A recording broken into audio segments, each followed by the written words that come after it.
जय हिंद, सत श्री अकाल, आदाब। मेरा नाम है शादाब। देश भर में वोट चोरी का मुद्दा तो गरमाया हुआ था। बहुत सारी चर्चाएं थी वोट चोरी के मामले को लेकर के, लेकिन एक नए तरीके का वोट चोरी का मामला फिर प्रकाश में आ रहा है। ऐसे ही मुद्दे पर चर्चा करने के लिए हमारे साथ मौजूद हैं प्रोफेसर कुलदीप मलिक। बहुत बहुत स्वागत है सर आपका। बहुत बहुत धन्यवाद मान्यवर। प्रोफेसर साहब, वोट चोरी के मुद्दे को लेकर पूरे देश के अंदर हाहाकार मचा था। पिछले समय में हमारे देश के विपक्ष के नेता राहुल गांधी ने भी प्रेस कॉन्फ्रेंस की थी, लेकिन आप कुछ नए तरीके का वोट चोरी का मुद्दा आप देश के सामने रख रहे हैं। वो कौन सा मुद्दा है? देखिए श्रीमान जी, जहाँ तक आप मेरे मुद्दे की बात कर रहे, मेरठ सहारनपुर मंडल में अभी एमएलसी शिक्षक और स्नातक वर्ग के चुनाव की वोट बन गई। अच्छा, जो एमएलसी और स्नातक शिक्षक वर्ग का जो चुनाव होता है, उसके वोट चोरी की बात कर रहे हैं आप? हाँ, मैं उसी से संबंधित ये बात जो है आपके माध्यम से जो है लोगों तक पहुंचाना चाह रहा। और अगर मैं मेरठ सहारनपुर मंडल की बात करूं, चूंकि पूर्व में भी 5 साल पहले मैं इस चुनाव को लड़ चुका, अब मैं इसके प्रोसेस को समझा और फिलहाल जो वोट बन रही, अब तक 2 चरण वोट बनने के हो चुके और लगभग 32,000 वोट बनी बनी में जो भी नई वोट बनी है। जो मतलब 9 जिलों में 32,000 वोट के लिए आवेदन गए, जिनमें से पहले चरण की 5,000 समथिंग वोट बन चुकी, उनकी लिस्ट आ चुकी। और जब दूसरे चरण के लिए वोट खोल ली गई तो उसमें मात्र 27,000 समथिंग के लिए आवेदन गए। अगर इनका टोटल करा जाए तो लगभग 32,000 वोट 9 जिलों से बनेगी। अब अगर हम संख्या देखें, इनमें काम करने वाले 9 जिलों में कितने शिक्षक है, कितने योग्य शिक्षक है जिनकी वोट बनाई जा सकती थी, according to me, doctor Kuldeep Malik के अनुसार इनकी संख्या लगभग 2.5 लाख है। यानी कि जहां 2.5 लाख शिक्षकों की वोट बननी थी, 2 लाख से ऊपर शिक्षकों की वोट बननी थी, वहां मात्र 32,000 पे जो है चुनाव हो जाएगा। तो अपने और आप 32,000 अभी तो सिर्फ आवेदन है, वोट नहीं बनी इनकी। नहीं, चलो हम ही नहीं फाइनल मान लेगी भाई, चलो ये 32,000 वोट बनी जाएगी, या फिर ये तीसरा चरण देंगे, अगर होगा 5-7 हजार वोट और बन जाएगी, तो कहां 2 लाख से ऊपर वोट बननी थी और कहां ये 40,000 से नीचे में सिमट जाएगी, जो अपने आप में बहुत ही सोचनीय और बहुत ही गंभीर विषय है। भाई आप एक बात बताओ, जब शिक्षक एमएलसी का चुनाव है और आपने किसकी वोट बनेगी उसके लिए आपने पहले से ही कुछ नियम निर्धारित कर दिए, तो फिर जो उस नियम में आ रहे तो पात्र जो है तो उनकी सबकी वोट क्यों नहीं बनती? आपने वोट बनाने के प्रोसेस को इतना टिपिकल कर दिया, इतना टिपिकल कर दिया कि लोग वोट नहीं बनवा पा रहे। तो कहीं ना कहीं अपने आप में बहुत ही सोचनीय और बहुत ही गंभीर। और मैं तो निवेदन कर रहा आपके माध्यम से कि भाई, जब आप प्रधानी के चुनाव की बात करो, आप जो है नगर पालिका के चुनाव की बात करो, आप एमपी के चुनाव की बात करो, एमएलए के चुनाव की बात करो, इनमें तो वोट बनाने के लिए बीएलओ घर घर जा रहे। अभी भी देखो एसआईआर का मुद्दा चल रहा, घर घर जो है बीएलओ जा रहे, टीचर जो है घर घर जो है चक्कर काटते फिर। तो भाई फिर शिक्षक और एमएलसी वर्ग का जो चुनाव हो रहा, इसमें ऐसा प्रोसेस क्यों नहीं? तो इसमें कोई प्रावधान नहीं है कि टीम घर घर जाए या मतलब शिक्षकों से संपर्क करे? नहीं, इसमें तो वोट बनाने का तरीका ही अलग है। यहाँ तो जो चुनाव लड़ने वाले हैं, जैसा हम जैसे लोग हैं, तो हम खुद जो है शिक्षकों के पास में जा रहे, उनको हम जो है आवेदन दे रहे, फिर उनसे हम फार्म ले रहे, और फार्म लेने के बाद में हम उन्हें संबंधित जो सेंटर बन रहे, जो अधिकारी है, उनके पास में सबमिट कर रहे। जबकि ये काम दे रखा कि भाई शिक्षक अपनी वोट खुद बनवावे। एक बात बताओ भाई, शिक्षक अपनी वोट खुद कैसे बनावे? कौन इतना हेडक लेगा?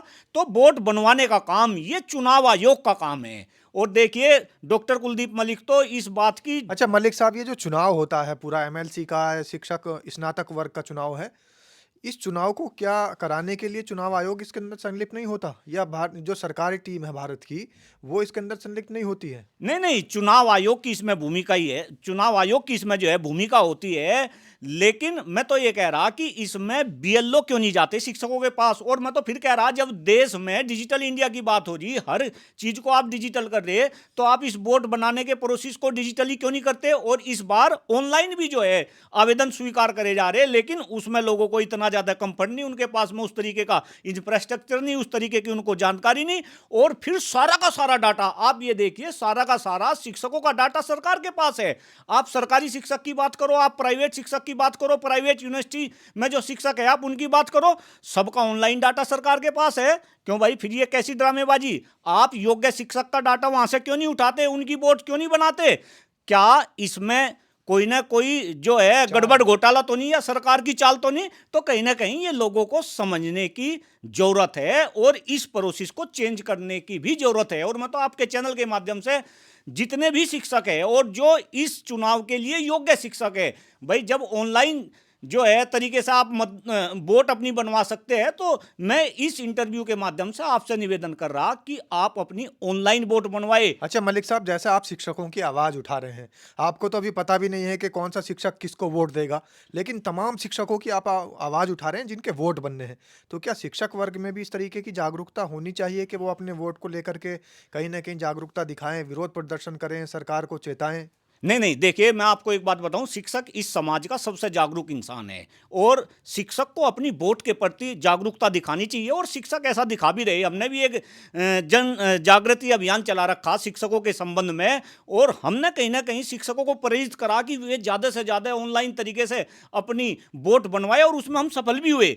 आपकी जानकारी के लिए बता दूं कि लगभग मेरठ सहारनपुर मंडल में जितने भी आवेदन गए उसमें लगभग 5,000 यानी कि 32,000 में से 5,000 जो है वो ऑनलाइन जो है आवेदन गए। तो ये अपने आप में एक बहुत बड़ी अचीवमेंट है। लेकिन मैं तो ये कह रहा कि जब सरकार के पास में ऑलरेडी डाटा है तो फिर सरकार इस तरीके की ड्रामेबाजी क्यों कर रही।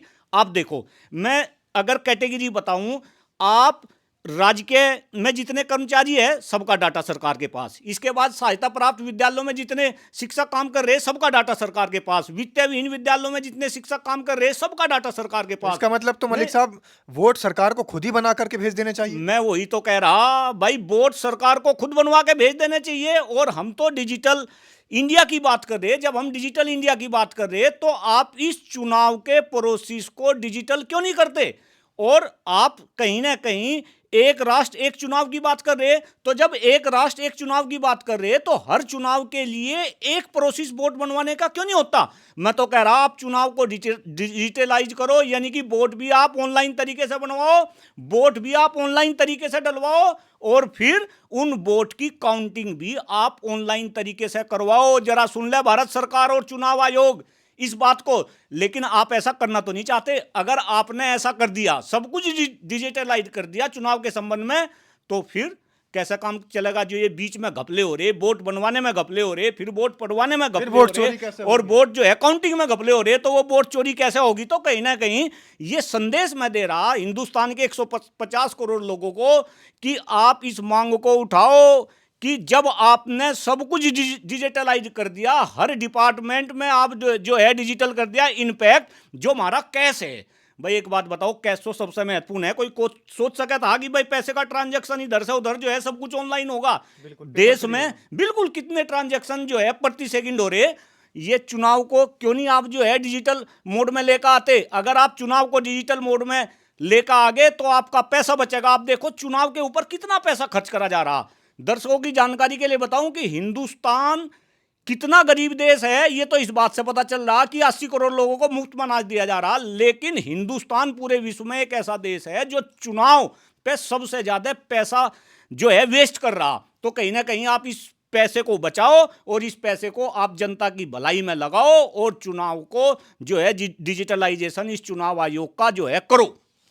तो देखिए यहाँ पर प्रोफेसर कुलदीप मलिक आवाज़ उठा रहे हैं कि चुनाव पारदर्शी होना चाहिए, चाहे शिक्षक संघ का हो, एमएलसी शिक्षक संघ या फिर स्नातक वर्ग का निकाय चुनाव हो, चाहे जो चुनाव हो, चाहे आम चुनाव हो, सब पारदर्शी होना चाहिए। लेकिन एक बड़ी बात यहाँ पर उन्होंने बता दी है और संदेश दिया है तमाम शिक्षक वर्ग के जो नेता हैं उनको और हमारे देश की जनता को कि आखिर एक मंडल की बात कर रहे हैं, एक मंडल मेरठ मंडल और दूसरा मंडल सहारनपुर मंडल, दोनों मंडलों को मिलाकर के 2.5 लाख से ज़्यादा वोट होने चाहिए थे। लेकिन मात्र 32,000 वोटों पर संख्या अगर सिमटी हुई है तो कहीं ना कहीं धांधली तो है, और अगर धांधली है तो वोट चोरी तो हो रही है।